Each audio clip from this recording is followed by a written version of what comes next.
வழக்கமாக ஞாயிற்றுக்கிழமை கஞ்சி தான் வைப்பேன். இன்னைக்கு என்ன கஞ்சி வைக்க போகிறேன்? இன்னைக்கு நான் வரகு அரிசி போட்டு கஞ்சி வைக்க போகிறேன். அதுக்கு என்னென்ன தேவைன்னா பார்த்துடலாமா?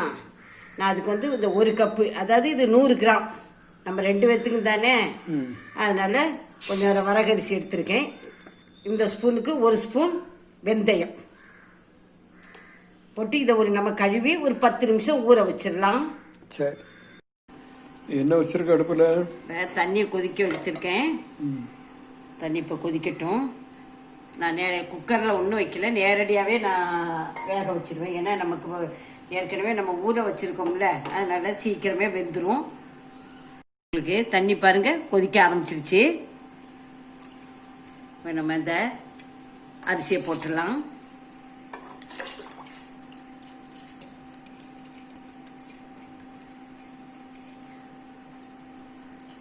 ஒரு 10-15 பல்லு பூண்டை உரிச்சு வச்சிருக்கேன். இப்போ அதையே நான் போடுறேன்.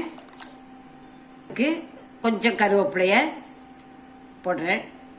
போட்டு இப்போ நல்லது வேகட்டும். இப்படி வாரம் ஒரு தடவை நம்ம இந்த மாதிரி மில்லட் எடுத்துக்குது. நம்ம அப்படி தானே எடுத்துகிட்டு இருக்கோம். கஞ்சி ஆட்டு வச்சு சாப்பிடலாம்.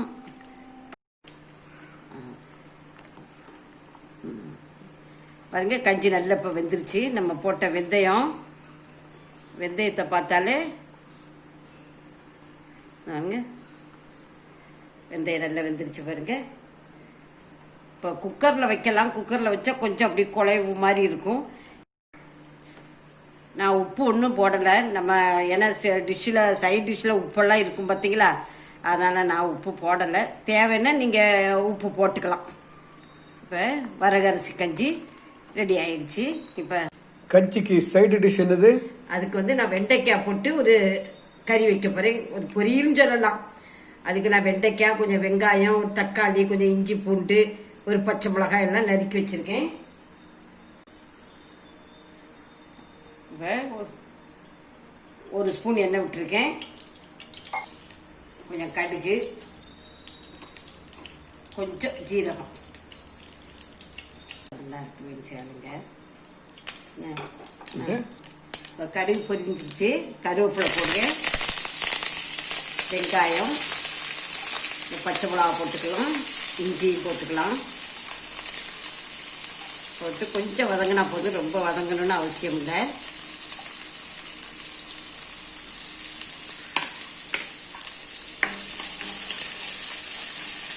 தக்காளி, இந்த வெண்டைக்காயும் போட்டுடலாம்.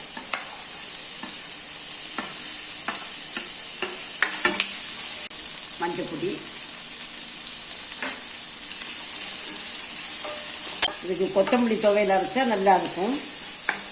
பின்ன நமக்கு உடம்புல காய் சேரணும்ல.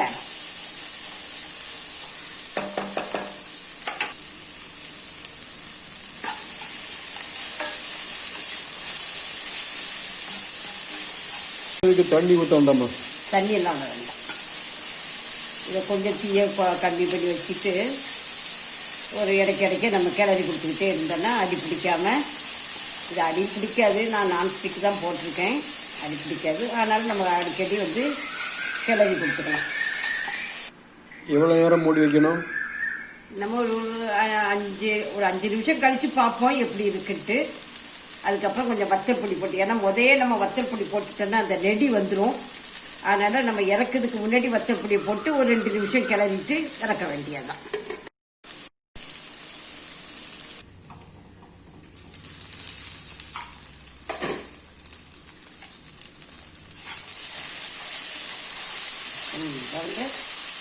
நல்லா வதங்கிடுச்சு. ஒரு 1/4 ஸ்பூன், 1/2 ஸ்பூன் கிட்டக்க, கொஞ்சம் கம்மியாக தான் வத்தல் பொடி போடுறேன்.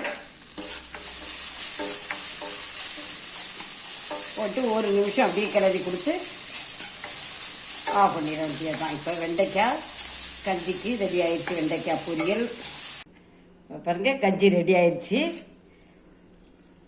கஞ்சியும் அதுக்கு சைட் டிஷ்ஷாட்டு நான் வெண்டைக்காய் பொரியல் மாதிரி வச்சுருக்கேன்.